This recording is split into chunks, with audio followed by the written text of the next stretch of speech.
Bueno, en primer lugar, agradecer a la organización. Desde el principio que se ha organizado este congreso, Enagas ha estado muy comprometida, tanto por el conocimiento personal que teníamos de los organizadores como del éxito que han tenido otras ediciones de congresos similares. El objetivo de Enagas en la asistencia, me preguntabais en la comida, pero aquí refuerzo, es compartir y hacer ver el camino que está siguiendo Enagas en todos sus retos como compañía y en el ámbito concreto de gestión de activos. Dentro de las diferentes participaciones que vamos a tener en el día de hoy, se trata de compartir un poco el gran reto que tenemos como compañía y como reto técnico, ¿no? Que es la adaptación o cómo vamos a afrontar el mix energético en el cual el hidrógeno pretende entrar con gran fuerza y cómo las infraestructuras de gas natural y nuestra experiencia en su gestión van a ayudarnos, o eso esperamos, a tener un rol determinante en el mix energético español. Para ello, esta mesa se compone de 3 ponencias, tras las cuales pues, os invitaremos a mantener un breve coloquio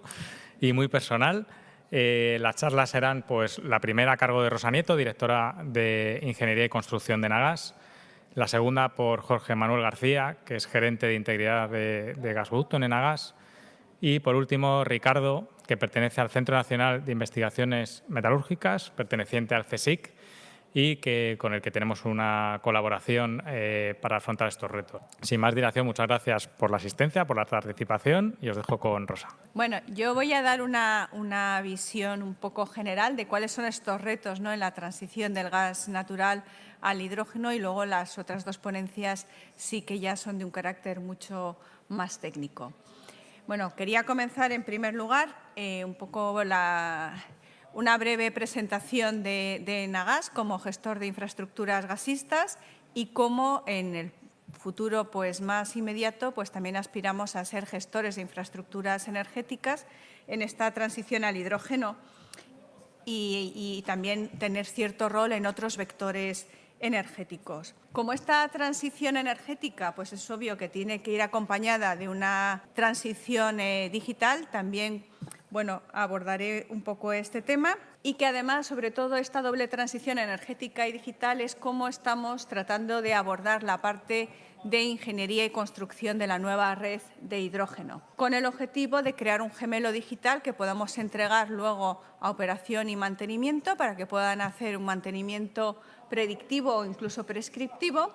Y finalmente daré unas pinceladas de cuáles son los retos más tecnológicos a la hora de desarrollar la red de hidrógeno. Bueno, Enagas sabéis que somos el TSO español, la principal compañía de transporte de gas en España. Estamos centrados en el midstream, no tenemos ni upstream ni downstream, y que desde diciembre del 2023 hemos sido designados por el Gobierno como operador provisional de la red de hidrógeno y que también bueno, integramos al gestor técnico del sistema. Tenemos un doble propósito como operadores de la red de gas y de hidrógeno, que es garantizar la seguridad de suministro energético, por esto que es un servicio esencial para el bienestar de la sociedad, y acelerar el proceso de descarbonización, y ahí es donde entra la innovación, dado que los tiempos para hacer esa transición al hidrógeno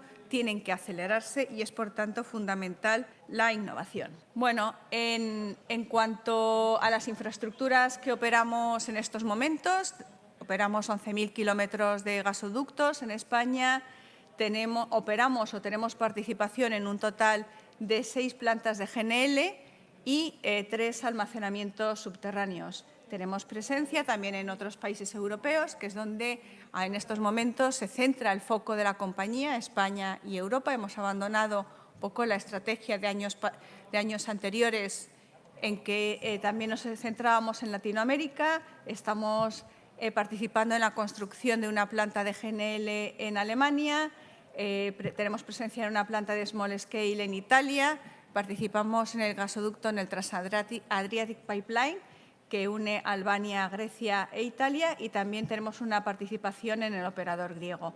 Y mantenemos todavía las participaciones en una empresa de transporte en Estados Unidos, la planta de GNL de Altamira y en la transportadora de gas del Perú.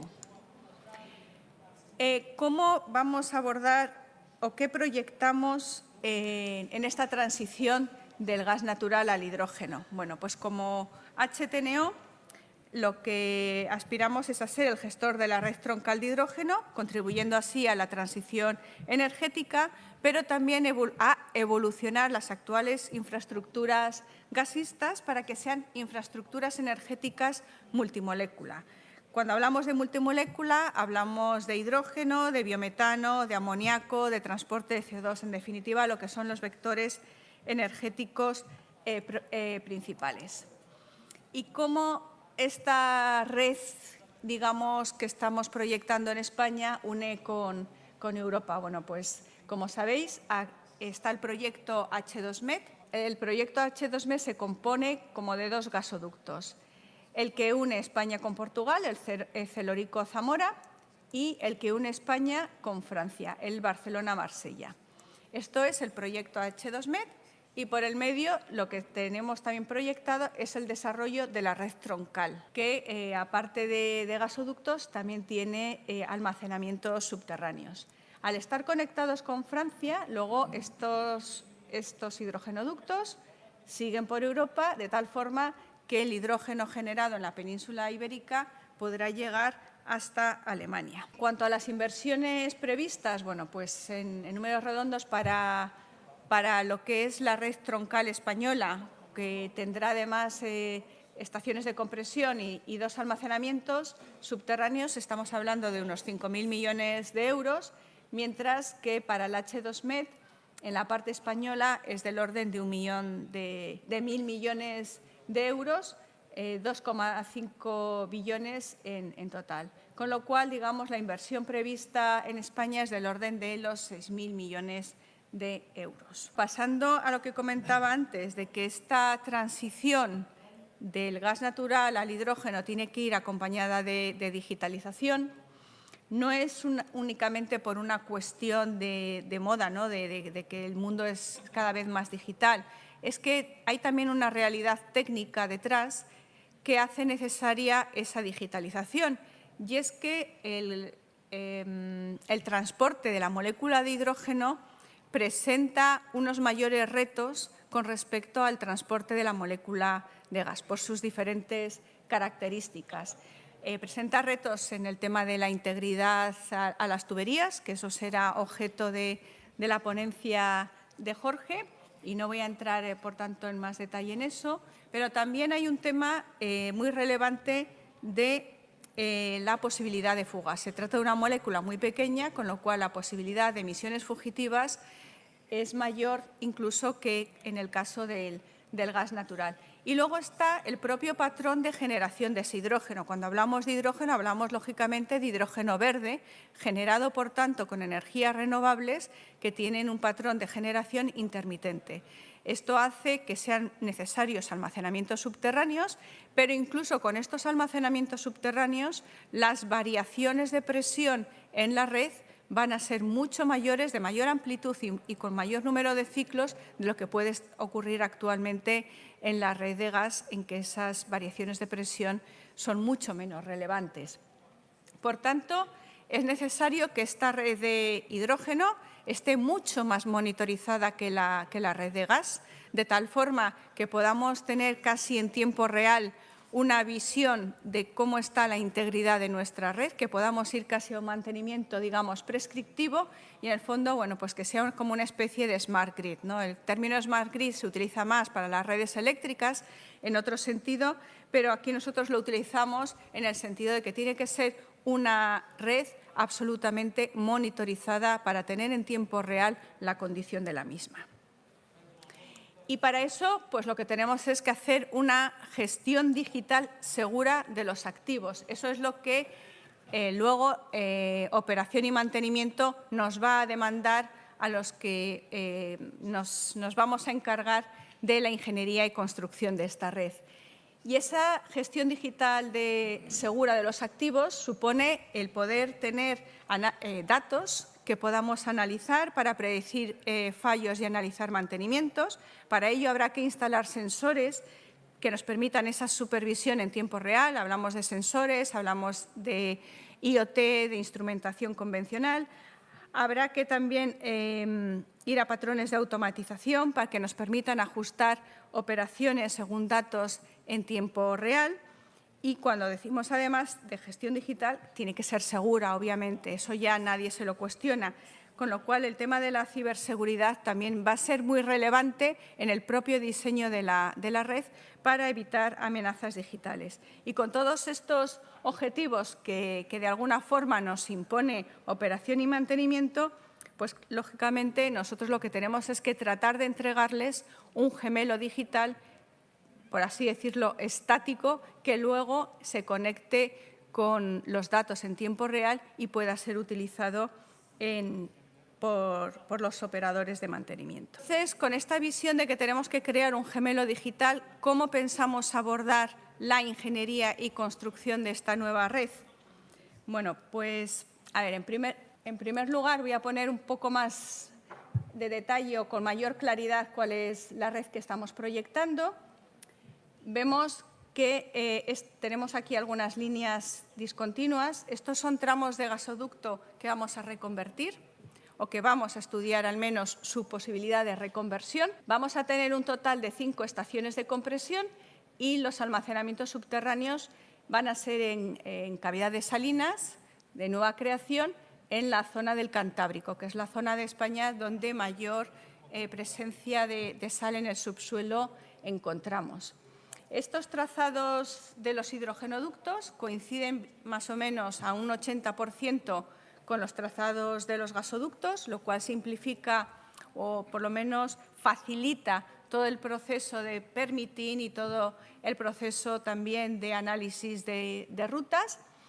Los compresores, a diferencia de los que tenemos actualmente, no serán compresores centrífugos, sino que estamos hablando de compresores alternativos accionados por motores eléctricos, y los almacenamientos subterráneos que tenemos actualmente son los que se denominan en medio poroso y, sin embargo, aquí, en primer lugar, lo que vamos a utilizar son cavidades salinas. También para 2040 sí que estamos pensando en la posibilidad de reconvertir alguno de los almacenamientos existentes, pero en un primer lugar, para el periodo 2030-2033, haremos almacenamientos en cavidades salinas. Entonces, como digo, ¿cómo vamos a hacer esta ingeniería para poder entregar ese modelo digital a operación y mantenimiento? Bueno, pues con la metodología BIM, conforme a la ISO 19650, que vamos, no es algo novedoso. Sí que es verdad que el sector del oil and gas no ha sido de los pioneros en adoptar esta metodología. Es una metodología que está más extendida en lo que es en infraestructuras civiles, pero que ya también en la industria del oil and gas empieza a adoptarse.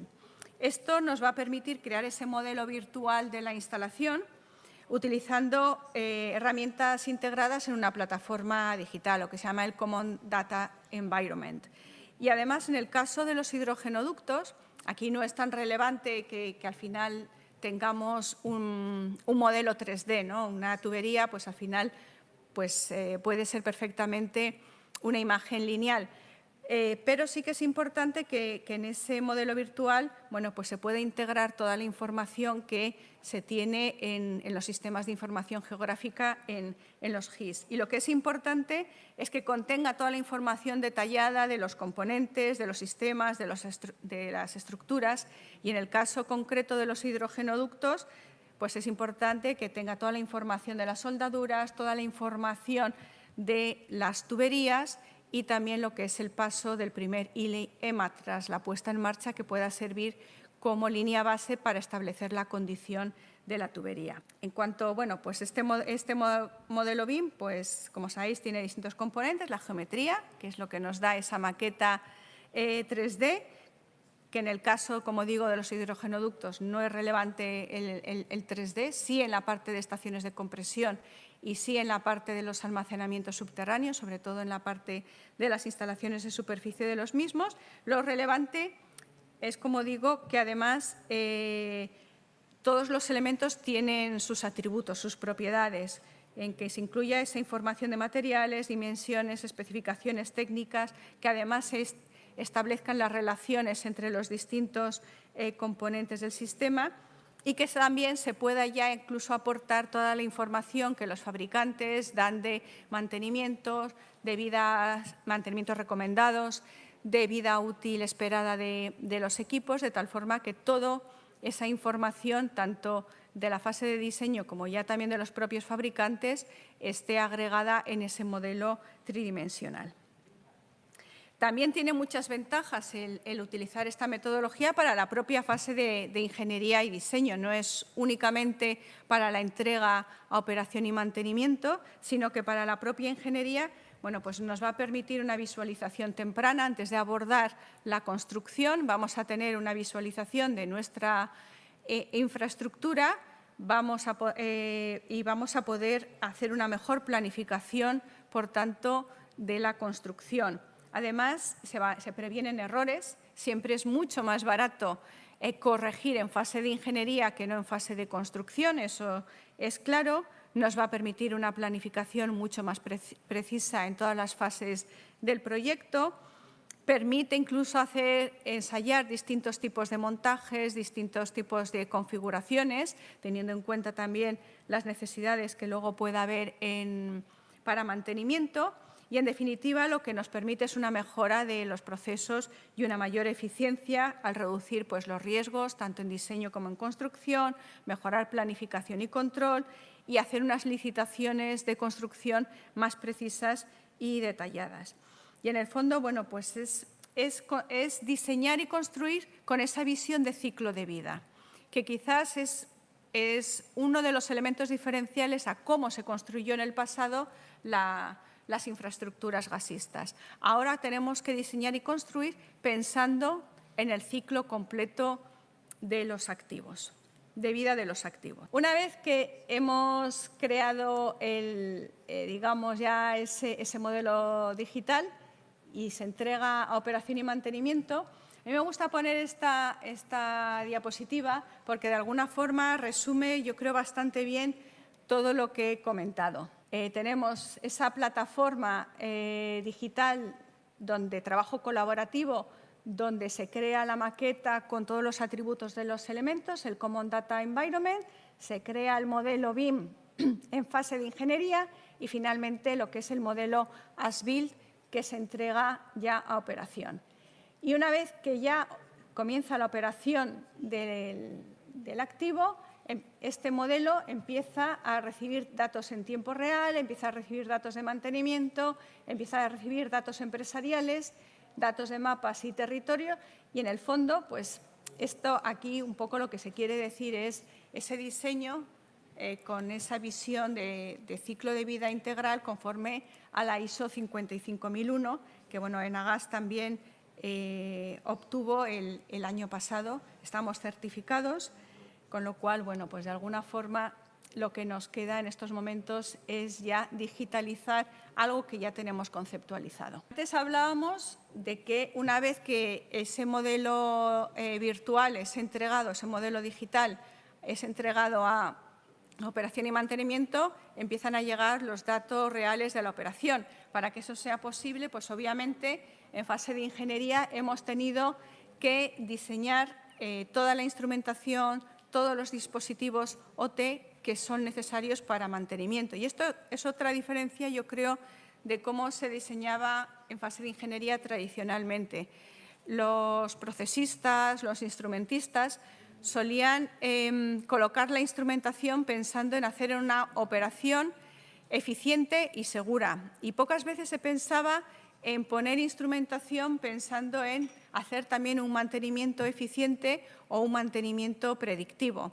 Ahora tenemos que meter esa otra dimensión en el diseño porque tenemos que incorporar todos aquellos elementos de IoT e instrumentación que se requieran para el mantenimiento. Tenemos que asegurar que se recopilan los datos relevantes de temperatura, presión, flujo, vibraciones, etcétera, que además se colocan en las ubicaciones correctas, que se monitoriza la integridad de los hidrogenoductos, que se pueden detectar las emisiones fugitivas de una manera más o menos continua.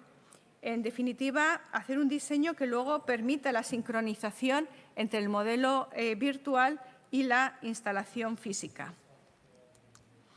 Y una vez que ya se tiene ese modelo virtual, como decía antes, se puede sincronizar con la realidad en operación, con los datos en tiempo real, para que así se pueda realizar una monitorización, simulaciones, optimizar la operación de la instalación, se pueden detectar anomalías y se pueden enviar alertas o activar acciones físicas, como puede ser, por ejemplo, parar un compresor en una estación de compresión, pues porque se ha detectado pues que tiene algún tipo de anomalía o comportamiento extraño. Entonces, hasta ahora, toda mi exposición ha versado sobre esa creación, ¿no? Cómo hacemos en la fase de ingeniería esa creación del modelo virtual, de ese gemelo digital, pensando en cómo luego se va a operar y mantener ese activo.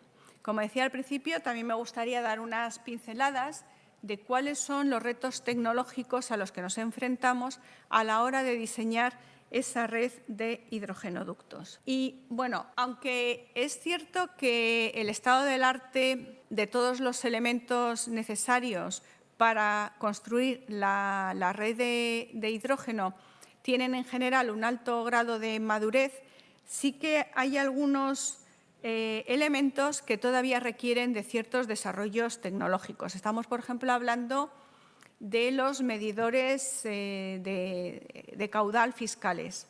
Normalmente para el gas utilizamos medidores ultrasonidos o turbinas, pero, sin embargo, para el hidrógeno todavía no están certificados para medición fiscal. En estos momentos, si tenemos que medir caudales de hidrógeno, lo tenemos que hacer con Coriolis, con lo cual estamos limitados a determinados tamaños de tubería, determinados rangos de caudal. Ese, por ejemplo, es uno de los gaps que tenemos.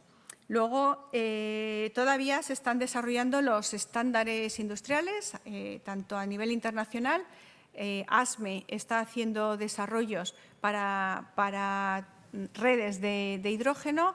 En España se ha propuesto un nuevo reglamento de gases, de transporte de gases, que incluya ya también el hidrógeno, no solamente el gas natural. Y luego, pues el tema de la monitorización de la integridad, que será objeto de las ponencias posteriores. Pero, en general, lo que sí podemos decir es que existe un alto grado de madurez de la tecnología. Por ejemplo, los compresores existen. Es cierto que no son centrífugos como los que tenemos en nuestras actuales instalaciones, sino que los que tendríamos que montar en estos momentos son alternativos. Eso supone tener más máquinas, obviamente, pero la tecnología es una tecnología que está aprobada, que existe.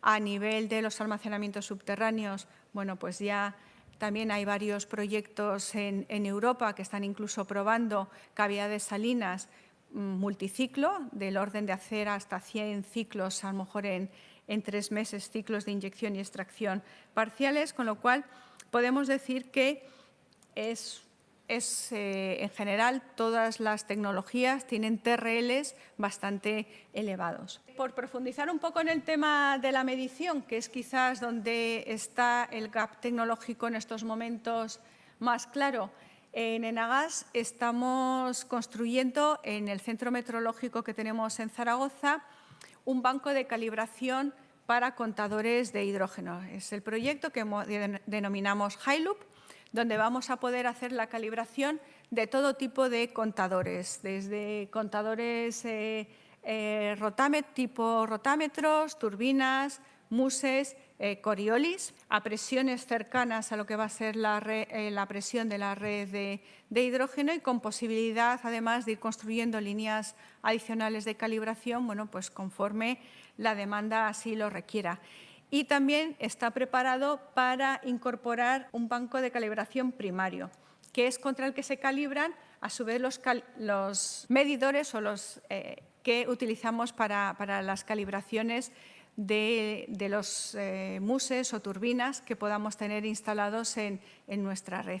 Y que esto, además, es algo que es quizás una de las debilidades que hay a nivel europeo, porque no existen en estos momentos apenas bancos de calibración primarios preparados para hidrógeno. Y luego, otro tema en el que Enagás pues también está trabajando con esa idea de acelerar el desarrollo tecnológico es que recientemente se ha lanzado la creación del Observatorio Tecnológico del Hidrógeno, que pretende ser un catalizador para el intercambio de conocimiento técnico de la cadena de valor del hidrógeno y para impulsar los avances de la tecnología que aceleren el despliegue de este vector, tanto en temas de materiales para hidroductos como instrumentación, compresores, almacenamientos en cavidades salinas, diseño de red dedicada, mantenimiento, medición y digitalización.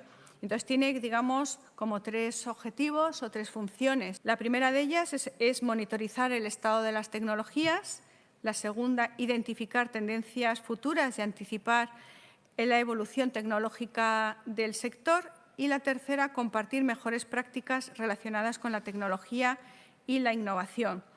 Este observatorio tecnológico está abierto a la incorporación de aquellas empresas, instituciones o centros tecnológicos, pues tanto nacionales como internacionales que quieran sumarse, porque nace con una vocación de establecer acuerdos y alianzas con actores relevantes, tanto públicos como privados, que tengan los mismos objetivos que nosotros. Y ya para finalizar, quizás la principal conclusión es que la forma en cómo tenemos que diseñar y construir la nueva red de hidrógeno tiene que ser con un enfoque totalmente digital, con una visión de ciclo de vida integral de los activos conforme a la ISO 55001, porque no solamente tenemos que hacer una ingeniería y una construcción de la red eficientes, sino que tenemos que garantizar luego una operación y mantenimiento